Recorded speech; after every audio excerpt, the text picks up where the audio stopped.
हरियाणा के फिल्लौरी नामक गांव में पंचायत सेक्रेटरी की पोस्ट पर अभी मेरी पोस्टिंग हुई थी। वैसे तो मुझे ये नौकरी नहीं करनी थी। मेरी चाह पीएस का एग्ज़ाम निकालने की थी, पर बाबा की जिद थी कि सरकारी नौकरी को हाथ से ना जाने दो। उनकी वजह से मुझे ज्वाइनिंग करनी पड़ी। मेरा गांव से कोई भी नाता ना था। मैं पहले ही गांव जैसी जगहों से डरता था। मैंने अपनी दादी से गांव के भूत और शैतानों की खूब कहानियां सुन रखी थी। एक दिन मैं पंचायत की मीटिंग खत्म करके घर को लौट रहा था कि रास्ते में मुझे किसी औरत की चीखने की आवाज आई। मैं दौड़ता हुआ उस आवाज की तरफ भागा तो मैंने देखा खून में लथपथ एक औरत वहां चिल्ला रही है और एक आदमी चाकू लेकर भागता हुआ नजर आया। मैं उस आदमी का चेहरा तो ठीक से देख ना पाया क्योंकि उस सड़क पर काफी अंधेरा था। मैं डर गया। मुझे समझ नहीं आ रहा था कि क्या करूं। आसपास कोई गाड़ी या कोई भी इंसान नहीं दिख रहा था। मैंने एम्बुलेंस को कॉल लगाना चाहा, पर फोन की बैटरी डेड हो गई थी।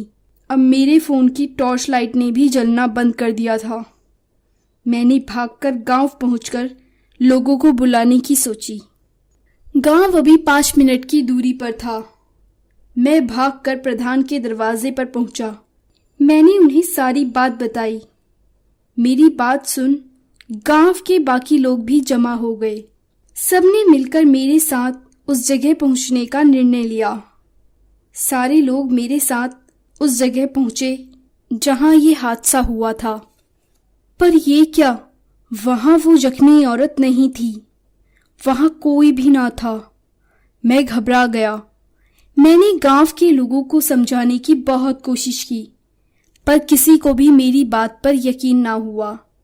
प्रधान जी ने मुझे कुछ दिन घर पर आराम करने की सलाह दी और सब लोग वहां से चले गए। मैं घर पहुंचकर उस औरत और उस भागते हुए आदमी के बारे में सोचता रहा। मुझे उस औरत को अकेला छोड़कर नहीं जाना चाहिए था। मैंने सोचा क्या पता वो आदमी दोबारा आकर उसे ले गया होगा। वो जख्मी औरत कहाँ चली गई होगी। सोच सोचकर मेरा सिर फटा जा रहा था। गांव वाले मुझे अब पागल समझने लग गए होंगे। अब तक तो उन्हें मेरी दिमागी हालत खराब लग रही होगी। अब मैं कैसे साबित करूंगा कि सारी बात सच है। सोचते सोचते मैं सो गया। अगले 3 दिन तक मैंने घर पर ही आराम किया। मैं बाहर नहीं गया। 3 दिन बाद पंचायत की अगली मीटिंग थी। गांव की सड़क बनाने के लिए जो सामग्री आई थी उसका लेखा जोखा देखना था। मैं मीटिंग में पहुंचा तो वहां सविता काकी नहीं आई थी। उनकी जगह प्रधान की बीवी को मेंबरशिप मिल गई थी। मैंने सवाल किया तो पता चला सविता काकी की बेटी की मृत्यु 3 दिन पहले हो गई है।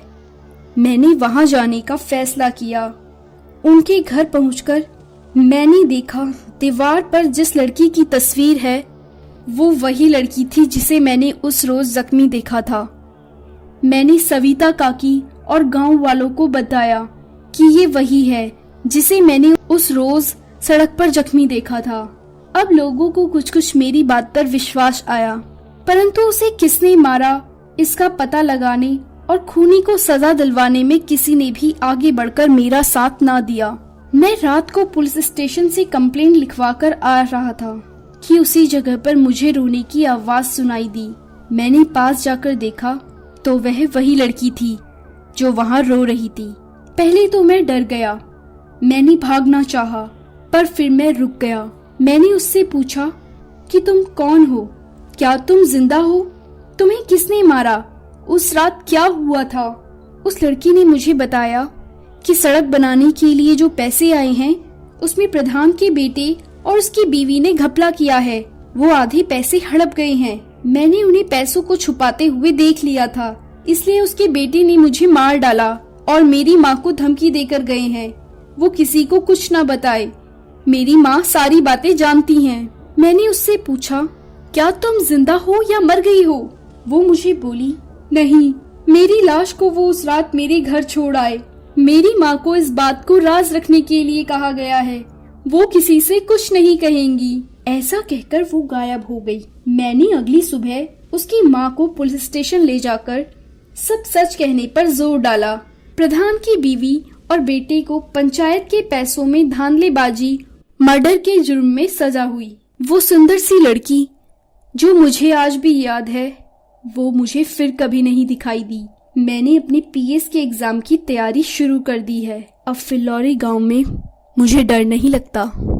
ऐसी ही और कहानी सुनने के लिए हमारे चैनल को सब्सक्राइब करें और लाइक बटन दबाना ना भूलें।